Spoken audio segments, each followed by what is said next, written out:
So yan mga ka-rides, yung 3 bolt dyan para sa ating fender. Ang tamang settings dyan ay 10 Newton meter. Okay? Pag tumunog ng 2 beses, ibig sabihin tamang higpit. 1, 2. Okay, tama na yan.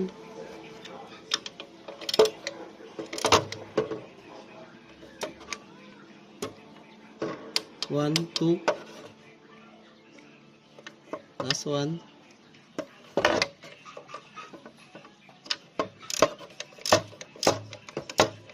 Okay. Walang click ulit. 1, 2. Okay. So, ibig sabihin, tamang higpit na to. Shinare natin to kasi gusto kong maiwasan yun na bigla-bigla na lang kayo mababasagan ng fender. Okay. So, pag tamang higpit niyan, mas matagal yung buhay. Tapos, prone or makakaiwas tayo sa basag ng fender dito. Okay.